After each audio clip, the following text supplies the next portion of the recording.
पहला क्लासिफिकेशन है हमारा नेचर के बेसिस पे। ठीक, व्हेन टू मतलब जब होता क्या है, जैसे मैंने पहले बताया था कि अगर सपोज ये टेबल है एक आपकी,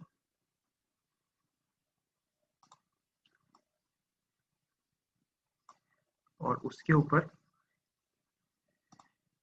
एक सपोज एक बॉल रखी हुई है,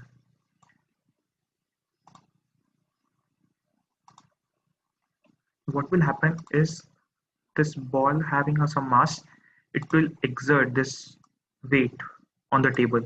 Okay, इसका कुछ वेट होगा जो ये टेबल पे एक्सर्ट करेगा। एक तो ये जो वेट एक्सर्ट हो रहा है इसे हम कहते हैं एक्शन। ठीक है, ये इसका खुद का वेट है, तो this is action. And the same opposite force is exerted by this table on the ball।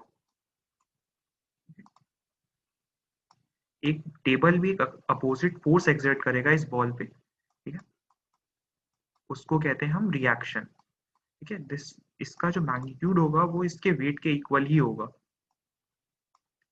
क्योंकि ये दोनों इक्विलिब्रियम में है। अभी ये बॉल तो इक्विलिब्रियम में, तो जितना ये वेट एक्सर्ट कर रही होगी इस पे, उतना ही टेबल भी इस पे रिएक्शन फोर्स लगाएगा।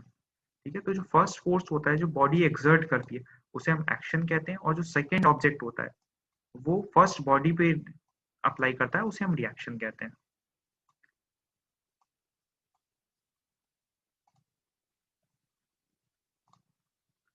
ठीक है,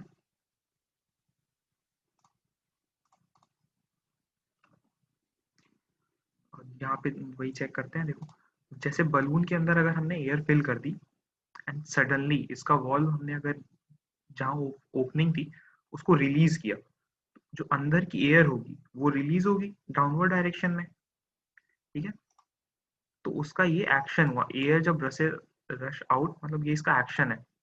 ठीक, और वही जब एक्शन हुआ तो उसकी वजह से क्या हुआ, जो जो सराउंडिंग की एयर होगी वो इसके ऊपर, बलून के ऊपर भी एक फोर्स लगाएगी इतना ही इक्वल मैग्नीट्यूड का, तो उसकी वजह से बलून रश करता है ऊपर की तरफ, तो वो उसका रिएक्शन होता है। ठीक है, क्योंकि जो पहला पहला फिनोमेना क्या हुआ, अंदर की एयर बाहर की तरफ मूव की। ठीक है, दिस इज द एक्शन। और जो सराउंडिंग की एयर होगी वही इक्वल एंड अपोजिट फोर्स उस बलून पे लगाएगा। ठीक, एंड उसकी वजह से बलून ऊपर की तरफ जाता है, दैट इज द रिएक्शन।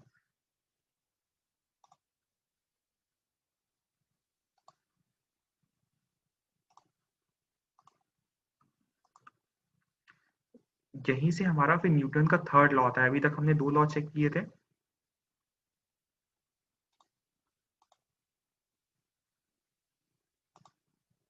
तो वहां पे अब हमारा यहाँ पे थर्ड लॉ आता है,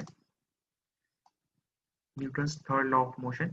action and reaction must be equal and opposite to each other. ठीक है, अभी यही चीज पता चला था कि जैसे हमने देखा टेबल के ऊपर जो वेट रखा हुआ था बॉल का, ये एक्शन जितना वेट लगा था उतना ही वेट फोर्स टेबल भी ऑब्जेक्ट पे लगा रहा था। तो यही थर्ड लॉ कहता है कि action and reaction must be equal and opposite to each other, but ये दोनों इक्वल होंगे, इनका मैग्नीट्यूड एक होगा, पर डायरेक्शन चेंज होगी दोनों की। ये डाउनवर्ड लग रहा है और जो रिएक्शन है वो अपवर्ड डायरेक्शन में लग रहा होता है। And action and reaction never act on the same body. ठीक, इसी तरह देखो, जैसे यहाँ पे ये वही चीज बताया, वुडन ब्लॉक जो रखा हुआ था, एक वुडन ब्लॉक है टेबल के ऊपर, तो इसका ये वेट लगा डाउनवर्ड डायरेक्शन में, and the same the opposite the table will exert। ठीक है, जो wooden block था it will exert its weight on the table, that will be its action, and the same reaction will the table will exert an equal force on the object, that we call it reaction। ठीक है, the for instance when a wooden block is having W is placed on horizontal plane as shown in this figure, the block exert a vertical downward force equals to W। ठीक है, on the plane, and the W is called action. जो उसने first जो object लगा रहा होता है, main object दूसरे पे, उस पे हम एक्शन कहते हैं। और जो अगेन जो दूसरा ऑब्जेक्ट है second, it will exert force on the first, उसे हम रिएक्शन कहते हैं। The horizontal plane will exert an equal amount of force on the block and in vertical upward direction. ठीक है, क्लियर, उसे हम रिएक्शन कहेंगे.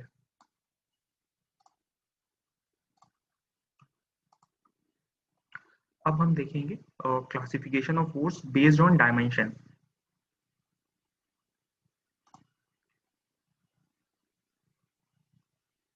सपोज अगर जो फोर्स जो लग रहा है किसी पे, उसका एरिया बहुत स्मॉल है, तो कॉन्टैक्ट एरिया जो होगा फोर्स का, अगर वो स्मॉल है तो उस केस में हम पॉइंट लोड कहते हैं या कंसंट्रेटेड लोड कहते हैं. ठीक है,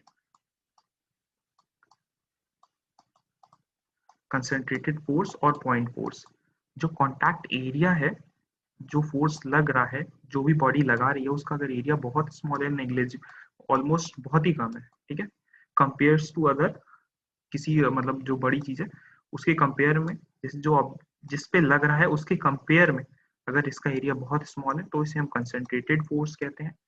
और दूसरी तरफ अगर एरिया जो जो फोर्स है उसका एरिया अगर डिस्ट्रीब्यूटेड है, ठीक है, और बहुत लार्ज एरिया पे डिस्ट्रीब्यूटेड है, तो उस केस में हम यूनिफॉर्मली डिस्ट्रीब्यूटेड कहते हैं. ठीक, तो रिस्पेक्ट किस पे, किसके रिस्पेक्ट में कह रहे होते हैं, जिस पे लग रहा होता है. ठीक है, सपोज करो ये टेबल है, ठीक है, इस पे अगर एक ग्लास रखा हुआ है तो इसका जो एरिया होगा इस टेबल के कंपेयर में बहुत कम होगा. जो ग्लास रखा हुआ है इस पे प्लेस है टेबल पे, तो इसको हम कह देंगे कंसंट्रेटेड फोर्स. ठीक, वहीं पे अगर हम कहते हैं यहाँ पे एक बड़ा सा वुडन ब्लॉक रखा हुआ है जिसका एरिया इस टेबल के 50% एरिया के बराबर है, ठीक है, तो उस केस में हम उसे डिस्ट्रीब्यूटेड फोर्स की तरह कंसीडर करेंगे. ठीक है, तो ये दोनों रेस्पेक्ट में होते हैं जिस पे फोर्स लग रहा होता है.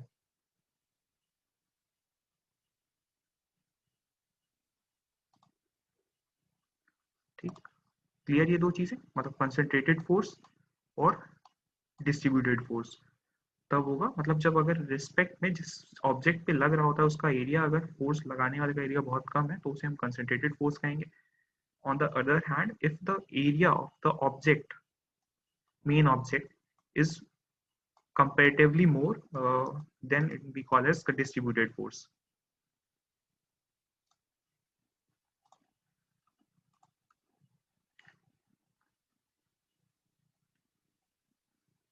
अब उसके इफेक्ट के बेस पे अब हम तीसरा तीसरा क्लासिफिकेशन देखेंगे कि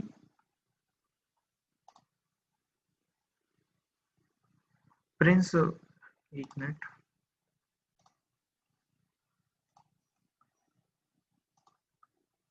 एंड दूसरा है हमारा effect on.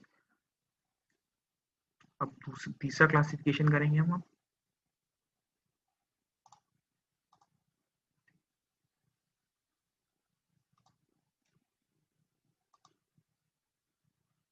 Effect produced by the force. ठीक, based on effect produced by force. अभी तक हमने एक्सटर्नल इफेक्ट, अभी इंटरनल देखा उसका कि एरिया किस बेसिस पे है, उस पे क्लासिफिकेशन क्या है. ठीक, अब हम देखेंगे जो इफेक्ट फोर्स जो इफेक्ट प्रोड्यूस कर रहा है उसके बेस पे क्या क्लासिफिकेशन होते हैं.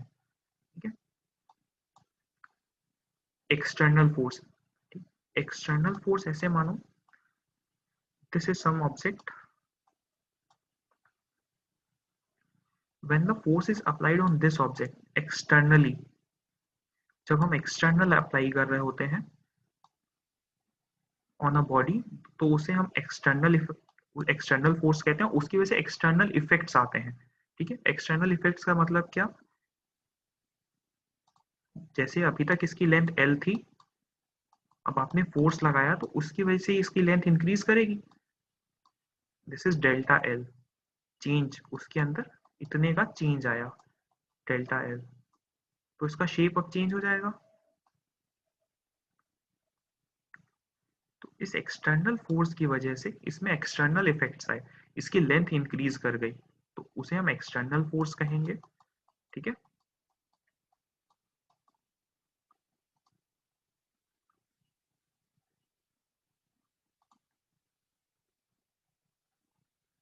हम अपने जो हमने अप्लाइड मैकेनिक्स पढ़ेंगे, हम इसमें एक्सटर्नल फोर्स को डील करेंगे, एक्सटर्नल फोर्स के इफेक्ट्स को डील करेंगे. ठीक है, हमारा पूरा सब्जेक्ट जो अप्लाइड मैकेनिक्स का है वो एक्सटर्नल फोर्स पे डील करेगा. कि हमने फोर्स लगाया उसके अंदर कितने चेंजेस आए एक्सटर्नली। अब ये किस तरह का फोर्स होगा, या तो पुश होगा या फिर पुल का नेचर का होगा। ठीक है, पहली चीज। अब जब हमने एक्सटर्नल फोर्स लगाया किसी चीज पे तो बॉडी की भी खुद की टेंडेंसी होगी।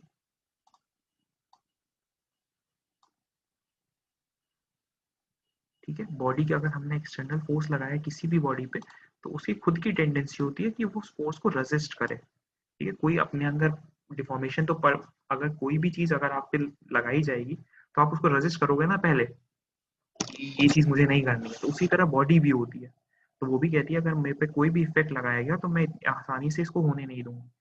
ठीक, तो उसी तरह से वो अपने आप को रेजिस्ट करने के लिए इंटरनल फोर्स जनरेट करती है। अगर सपोज यहाँ पे मैंने इसको काट दिया, देखो इस सेक्शन पे, तो क्या होगा। अब उसके बाद दो हिस्से में कर रहा हूँ, मतलब एक पोर्शन ये, दूसरा पोर्शन ये वाला। तो ये हाफ पोर्शन है, जो आगे वाला पोर्शन है वो दिखा रहे हैं, दिखा रहा हूँ।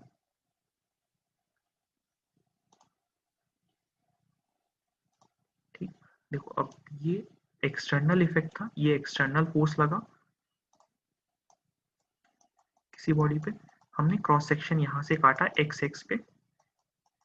तो अब इसके अंदर ये बॉडी रेजिस्ट करेगी इस फोर्स को, तो अपने अंदर ये रेजिस्टिंग फोर्स डेवलप करती है। जैसे थर्ड लॉ में कहा था ना, action has equal and opposite reaction, तो वो चीज यहाँ पे भी अप्लाई होती है कि इस पे जो फोर्स लगा एक्सटर्नल, उसका रिएक्शन जो होगा, इंटरनल फोर्सेस जनरेट होंगे, इसको रेजिस्ट करेंगे। ठीक है, जब तक रेजिस्ट करेगा तब तक इसके अंदर डिफॉर्मेशन नहीं आएंगे। जिस पॉइंट ऑफ टाइम पे एक्सटर्नल फोर्स ज्यादा हो गया इंटरनल से, तो उस टाइम पे डिफॉर्मेशन आना स्टार्ट हो जाते हैं। ठीक है, तो इंटरनल रेजिस्टिंग फोर्स होते हैं ये, ड्यू टू एक्सटर्नल इफेक्ट, मतलब एक्सटर्नल की वजह से इंटरनल जनरेट होते हैं। ठीक, और इसे इंटरनल फोर्स कहते हैं। ठीक, क्लियर, किसे इंटरनल कहते हैं किसे एक्सटर्नल कहते हैं।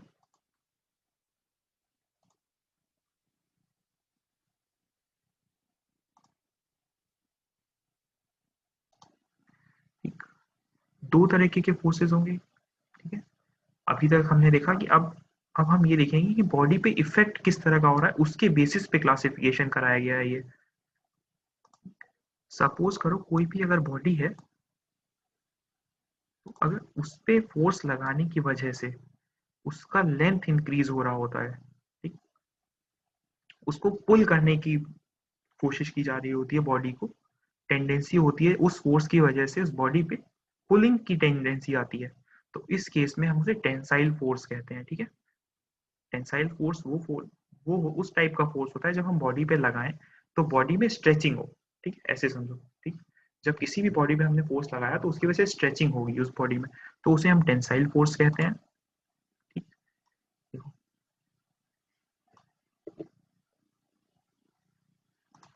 अब हमने ये फोर्स लगाया तो इस बॉडी के अंदर क्या होगा, इस तरह से ये चेंज हो जाएगा कुछ टाइम बाद, तो बॉडी स्ट्रेच कर गई ना। तो जब फोर्स की वजह से बॉडी स्ट्रेचिंग हो तो उस केस में हम उसे टेंसाइल फोर्स कहते हैं। ठीक है, the force having equal magnitude which act in the opposite direction, मतलब फोर्स जब हमने लगाया तो दोनों अपोजिट डायरेक्शन, ये इस डायरेक्शन में, तो यहाँ पे इसकी वजह से इधर से स्ट्रेचिंग होगी, और ये फोर्स जो है इक्वल डायरेक्शन का, इक्वल मैग्नीट्यूड का होता है, अपोजिट डायरेक्शन में लग रहे होते हैं। ठीक, along the same line such a tendency to increase the length of the body, वो फोर्स जिसकी वजह से बॉडी की लेंथ इंक्रीज करे तो उसे हम टेंसाइल फोर्स कहते हैं। ठीक है, tensile force produces tensile stress in the body. ठीक है, ये स्ट्रेसेस के लिए आप जब सोम पढ़ोगे स्ट्रेंथ ऑफ मटेरियल तो वहां पे डील करोगे। हम बॉडी को रिजिड कंसीडर करते हैं, तो उस इस केस में स्ट्रेसेस नहीं प्रोड्यूस होंगे, तो इसलिए हम इस चीज को डील भी नहीं करते हैं। अभी के लिए हम ये देखेंगे कि अगर बॉडी फोर्स हमने लगाया किसी बॉडी पे तो उसकी वजह से अगर उसकी लेंथ इंक्रीज कर रही है तो उस केस में हम उसे टेंसाइल फोर्स कहेंगे। ठीक, ये एक तरीके का एक्सटर्नल फोर्स है। ठीक है,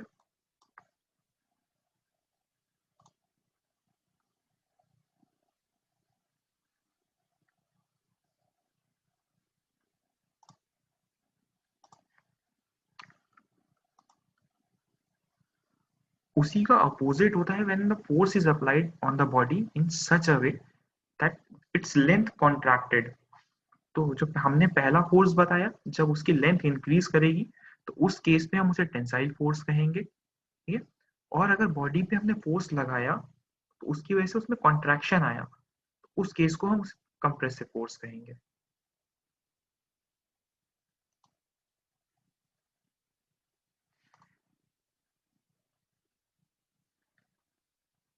ठीक है, क्लियर हुआ ये चीज?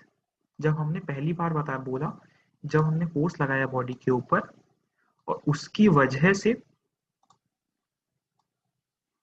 बॉडी में कॉन्ट्रैक्शन आया, ठीक है, suppose this is compressive force, this force is applied on the body, तो ये क्या करेगा, ये वाला फोर्स इस बॉडी को कॉन्ट्रैक्ट करेगा, दबाएगा, ठीक है। तो उसकी वजह से क्या होगा, ये इस तरह से कॉन्ट्रैक्ट हो जाएगी after the application of this force.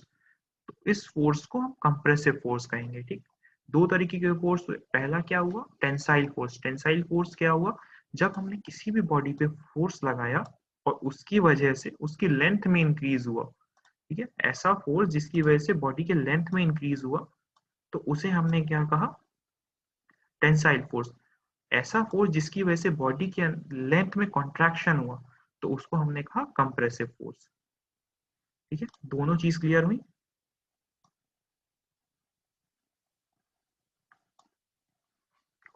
ठीक, हमने ये वाला फोर्स लगाया,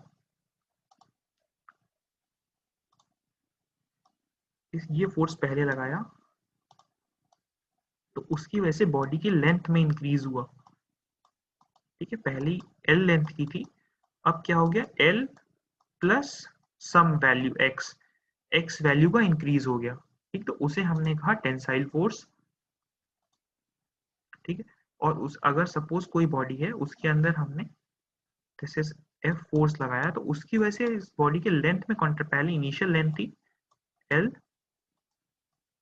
उसकी हमने फोर्स लगाने के बाद अगर बॉडी की लेंथ कम हो गई, ठीक, L minus some value x value कम हुई, तो हम उसे कहेंगे कंप्रेसिव फोर्स, ठीक है।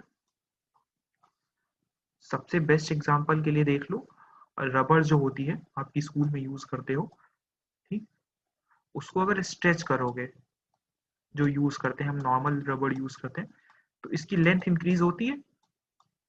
अगर हमने इसको खींचा, पुल को ऐसे किया, तो लेंथ इंक्रीज करेगी, तो उसको बोलेंगे हम टेंसाइल फोर्स। वहीं अगर उसको हम दबाएंगे, रबर को दोनों तरफ से साइड से दबाएंगे, तो उसकी लेंथ डिक्रीज करती है, ठीक।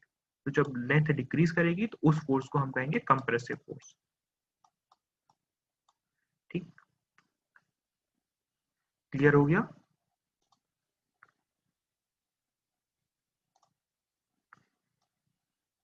कोई भी हम फोर्स लगा रहे थे बॉडी पे, ठीक है, किसी या फिर टेंसाइल या कंप्रेसिव, तो उसकी वजह से जो एंगल था बॉडी के दोनों एक्सिस थी, थ्री डायमेंशन में देखो इसे, थ्री डायमेंशन में जो भी डायमेंशंस थी हमारी,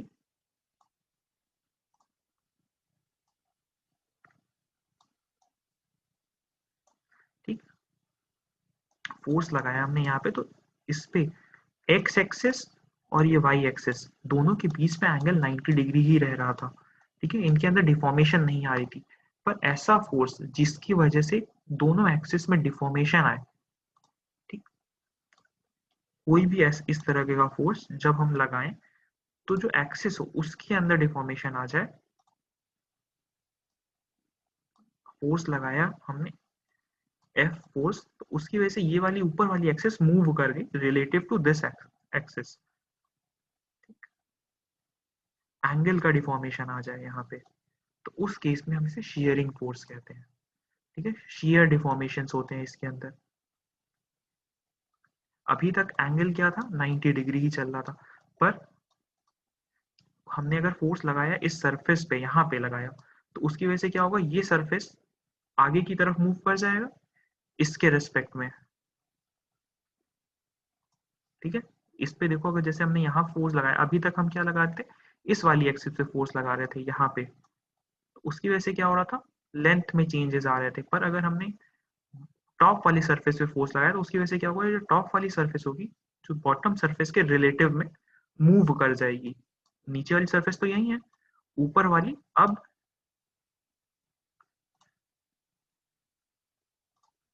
तो यहाँ से अब ये सरफेस ऐसे आ जाएगी, ये वाला जो पॉइंट है, ये वाला पॉइंट मूव करके यहाँ आ जाएगा और ये इस तरह से डिफॉर्मेशन होगा इसके अंदर।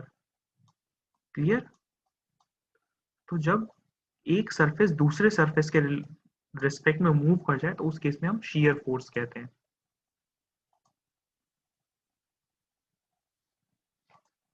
क्लियर हुआ शीयर फोर्स?